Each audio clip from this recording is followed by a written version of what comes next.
Buenas. En esta sesión vamos a examinar la prueba del chi cuadrado, que es una prueba no paramétrica destinada esencialmente a poner a prueba la relación entre dos variables categóricas. Es decir, lo que se busca en la prueba del chi cuadrado es examinar si la distribución observada de una variable se puede atribuir al efecto de otra variable o si simplemente se puede atribuir a efectos aleatorios. Es decir, si los datos observados obedecen a algún tipo de relación sistemática o si obedecen a algún tipo de resultado netamente azaroso. El chi cuadrado parte desde una tabla de contingencia.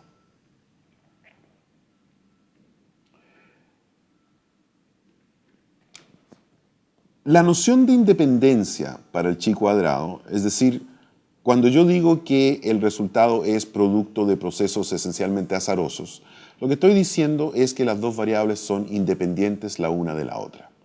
A diferencia de la relación en la cual una variable sí depende de la otra variable.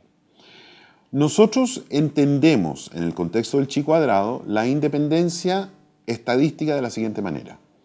Dentro de cada una de las categorías de la primera variable hay proporciones idénticas de la segunda variable. De la otra, o conversamente, cuando dentro de cada una de las categorías de la segunda variable hay proporciones idénticas de la primera variable. En un par de diapositivas más vamos a ver exactamente qué significa esto. La hipótesis nula en la prueba del chi cuadrado es efectivamente esta independencia estadística. Entonces, la prueba de hipótesis en la lógica del chi cuadrado es la hipótesis operacional que sí existe una relación entre las variables, es decir, que son dependientes la una de la otra. Y la hipótesis nula es que no existe relación entre las variables, es decir, que son independientes la una de la otra. La prueba, como vimos en la sesión anterior, la lógica transversal, es contrastar lo observado en mis datos con lo esperado bajo la hipótesis nula. La hipótesis nula siendo independencia estadística. Entonces, si la diferencia entre lo observado y lo esperado es suficientemente grande, entonces puedo tener seguridad de que la diferencia se debe a algún fenómeno sistemático y no al simple azar o errores de medición o muestreo. El procedimiento que se sigue es establecer un estadígrafo y un umbral para poder tomar la decisión. En otros términos, un valor observado, producto de mis datos, y un valor crítico, producto de una tabla de un libro de estadística.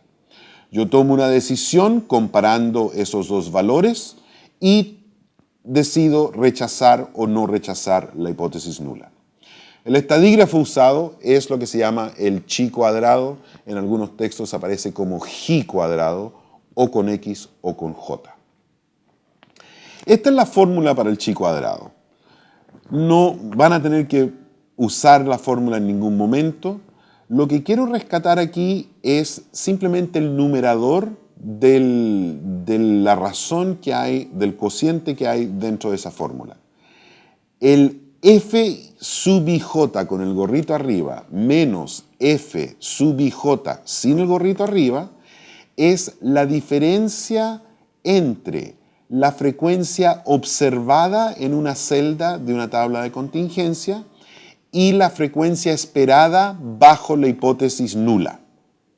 Fíjense que en el cálculo estadístico está esta idea que traté de transmitir en la sesión anterior, de que al fin y al cabo lo que estamos haciendo es evaluando la diferencia que existe entre lo que observé en mis datos y lo que tengo en mi hipótesis nula.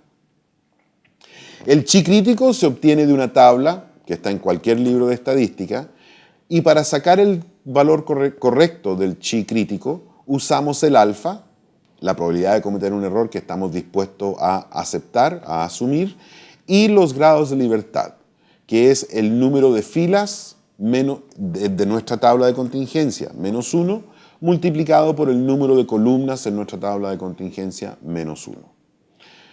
Quiero darles un ejemplo para que vean cómo esto opera.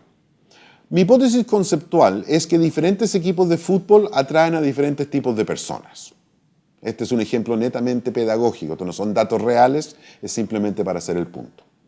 Mi hipótesis operacional, llevando estas variables abstractas a lo concreto, serían, por ejemplo, que el sexo de una persona influye sobre su condición de hincha del Colo, de la Chile o de la Católica. La hipótesis nula sería que el sexo de una persona no influye sobre su condición de hincha del Colo, de la Chile o de la Católica. Vamos a suponer que yo apliqué una encuesta a 150 personas y dentro de esa encuesta una pregunta era por su sexo y la otra era por su afiliación o su hinchada a un equipo de fútbol entre el Colo, la Chile y la Católica. Los resultados de esta aplicación de la encuesta hipotética está presentada en la siguiente tabla de contingencia de frecuencias observadas. Aquí la lectura de la tabla es la siguiente. En el rincón inferior derecho, ese 150 significa que se encuestaron 150 personas. De esas 150 personas, 70 son del Colo, 50 son de la Chile y 30 son de la Católica. De esas 150 personas, 80 son hombres y 70 son mujeres. Esos son frecuencias generales.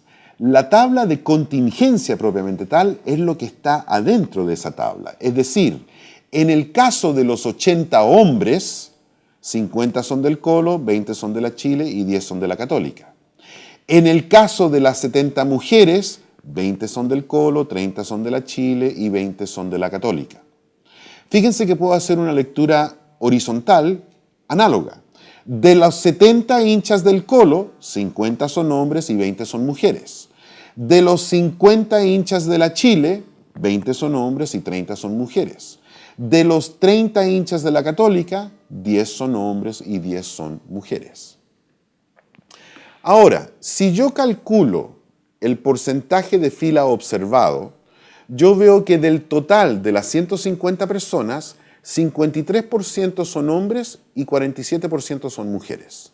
Sin embargo, si examino la distribución de sexo dentro de cada una de las categorías de hinchada, veo que el 71% de los hinchas del Colo son hombres, 29% son mujeres.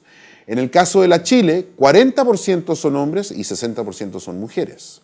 En el caso de la Católica, 33% son hombres y 67% son mujeres. Es decir, dentro de cada categoría de hinchada, la distribución de la variable sexo es diferente. Es decir, no es la misma. No se olviden que yo había definido independencia estadística como cuando dentro de una categoría o dentro de todas las categorías de una variable se veía la misma distribución de la otra variable. Es decir, bajo la hipótesis nula de independencia, yo esperaría ver esto. Si en el total de mi muestra, de las 150 personas, 53% de las personas son hombres y no hubiese ninguna relación entre las dos variables, yo esperaría que dentro de los hinchas del Colo, el 53% fueran hombres. Que dentro de los hinchas del la Chile, el 53% fueran hombres. Que dentro de los hinchas de la Católica, el 53% fueran hombres. Esto es lo que yo esperaría bajo la hipótesis nula. La diapositiva anterior es lo que yo tengo en mis datos.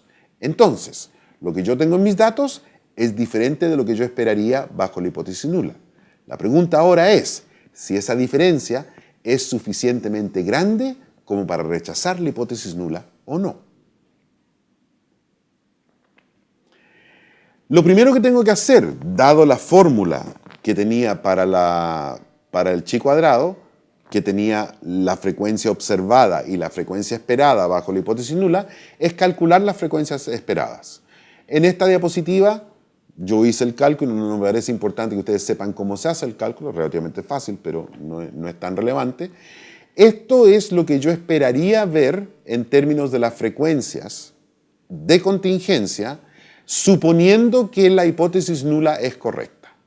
Entonces, como tengo mi tabla de frecuencias esperadas aquí, y en otra diapositiva anterior tenía la tabla de las frecuencias observadas, yo tengo los elementos necesarios para rellenar la fórmula y hacer el cálculo. En este caso particular, yo apliqué la fórmula, hice todas las sumas, no me voy a detener en la parte matemática, lo importante es la última línea. Mi chi observado, en base a los datos que yo tengo, es 17,68. Ahora, si yo fuese a tomar la decisión usando el formato clásico con las tablas, yo me iría a una tabla de valores del chi y si mi probabilidad de cometer un error que estoy dispuesto a asumir fuese de 5%, el chi crítico sería de 5,99. Es decir, ese es mi umbral. Si yo quisiera estar 99% seguro y por ende asumir una probabilidad de cometer un error de solamente el 1%, ese chi crítico es más alto, es 9,2. Como se pueden imaginar, si yo quiero tener mayor seguridad, la diferencia entre lo observado y lo esperado también tiene que ser mayor. Entonces, dado estos datos, obviamente mi chi observado es mayor que el chi crítico. Y volviendo a la lógica, eso me llevaría a rechazar la hipótesis nula de independencia entre las dos variables. Y como rechazo la hipótesis de independencia, la hipótesis nula de independencia, yo apoyo con un 95% grado de seguridad o un 99% grado de seguridad de que efectivamente sexo e hinchada sí se relacionan entre sí. Ustedes pueden ver también en esta diapositiva de que para cada uno de los chi críticos no solamente definí el alfa, la probabilidad de cometer un error, sino que también definí los grados de libertad. La tabla era de 3 por 2, la fórmula para calcular los grados de libertad es número de filas menos 1 por número de columnas menos 1, 3 menos 1 multiplicado por 2 menos 1 me da 2 por 1, 2 grados de libertad. Le pedí al computador que me hiciera el mismo análisis y el computador me dio un chi cuadrado de 17,6055357. Yo lo hice con pocos decimales, así que no me resultó tan preciso. Y además el computador me arrojó una significancia de 0,00015. Es decir, una probabilidad en 10.000 de cometer un error. Como el alfa, la probabilidad de cometer un error que yo estaba dispuesto a asumir era de 5%, y el computador me está diciendo, señor Barriga, con estos datos, si usted rechaza la hipótesis nula, la probabilidad de cometer un error es muy, muy, muy pequeña, esa probabilidad ciertamente es bastante más pequeña del 5% que yo estaba dispuesto a correr, por lo tanto, la misma decisión. Rechazo la hipótesis nula de independencia y apoyo con un cierto grado de confianza, de seguridad, de que efectivamente sexo e hinchada se relacionan.